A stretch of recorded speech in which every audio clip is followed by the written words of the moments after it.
our average housing price is $1,000.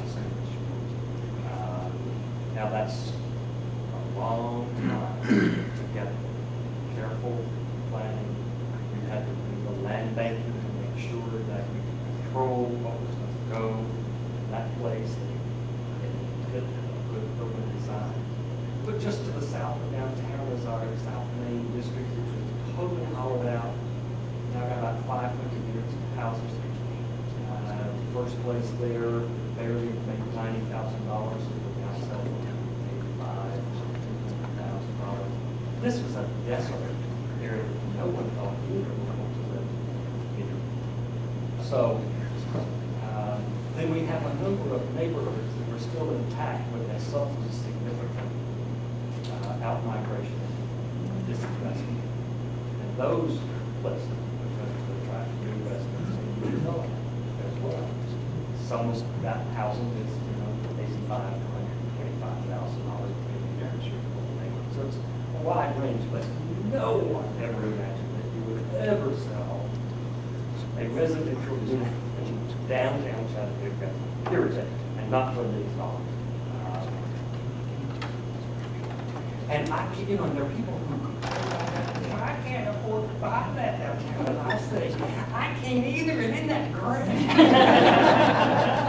That we have people who could afford to do this, who are willing to be in our city and pay our city taxes. You don't have to be able to go into everybody's house in order for it to be good that there are such houses in our town. Yeah. If you wanted to spur on river development in the downtown area, how would you begin? Here? I don't know. Or just, you've seen the rivers? I have seen the rivers, and I think they are gorgeous.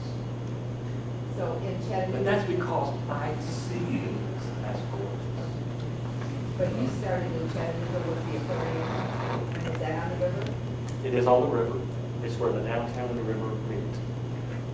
And the river walk goes from there up to the dam. So that one was kind of a catalyst, your gemstone or your future? Actually, the river park was envisioned before the aquarium was. We spent a 3-year planning process to get the public to believe that it was important that the river be accessible to the public. So that was the beginning. Owned by the public.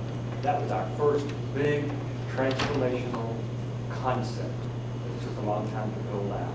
So you engaged the public though first in coming up with a green plan. And private property owners had a lot of mental gymnastics they had to go through before they could say, I'll grant an easement for people to walk around between me and the river.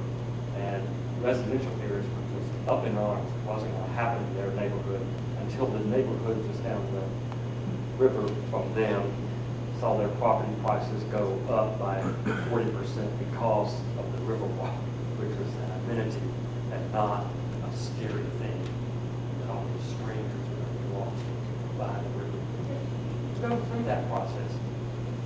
Every community goes through that process. Don't ever be deceived by the fact that there are people who don't believe in the future. But your rivers are very different from ours. Their beauty is very different. We had all these industrial plants, and everybody said, why would anybody want to walk on the river? Because it's consultants really say these are your rivers. This is what you have. Teach people about those companies. That's part of the educational experience of walking the river. And that's what we did. And it's not a negative thing. But you have to figure out a way to turn what you have into something that nobody else has. Yeah, you would think. So this takes a little bit of time to do. Yeah. See how old I've gotten. Can you talk a little bit about how you sustain the vision, what you confronted with major obstacles, just sustain the momentum long enough to do the things that you talked about? Just talk about that piece. How do you keep that vision alive? There's an interesting little carefully nuanced dance that you initially do where you, in my view, you have to create create a sense of legitimacy to the vision. And if you simply start with an open blank sheet, people haven't necessarily seen things that they might aspire to. So their vision might not be very exciting. But you've got to consult. And you maybe have planted some notions like this river park. It's kind of in the air. You spent 3 years talking about it. You invite people to say, so what do you want for the next 15 years for our community? And the Riverwalk is, they thought they came up with it. And it's not disingenuous. It's just that this has been in the air, and now it is legitimized by the fact that 1,500 people said, yea, verily, this shall be done. It must be done, make it happen. So there's imagination, there's kind of legitimacy that has to come from those things. And then there have to be, as I said before, certain entities that are patient and urgent. And that typically can't be government because there's turnover in those positions. Government is an active and essential partner in these things. Sometimes it goes well, sometimes it doesn't go well. There's got to be somebody there who is saying, okay, it's not going so well right now, but we'll get it back on track at some point down the road. I happen to be in an institution that chose to have a long-term love affair with its city. And I happen to have had an unseemly long career there, so that there was a sense of purpose and mission that carried through even changes in our board and changes in our staff, because we had a set of principles and some initial goals that got us moving. We had enough agility to figure out that this is always changing terrain.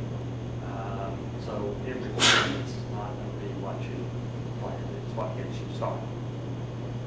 And typically communities don't know how to find that patient investor. That's where most visioning projects fail to deliver. You do it, everybody says, this is what we want, and a year passes, and 5 years pass, and nobody's done anything. And by the way, the Lyndhurst Foundation did not intend to have our visioning process determine what we were going to do. But we realized after it was over that we had a moral responsibility, that we had asked people and now we had listened to people, and that in some ways means you obey.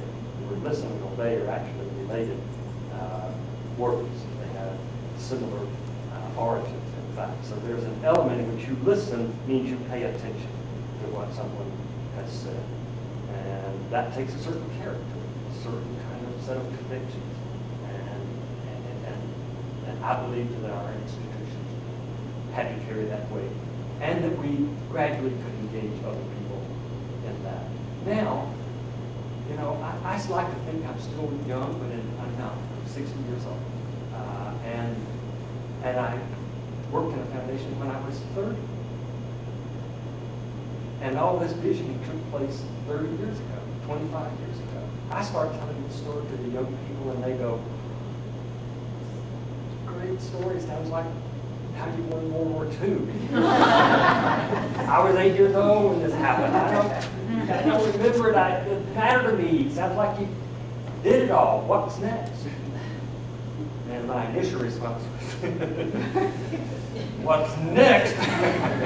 How about a little thanks for what's been done?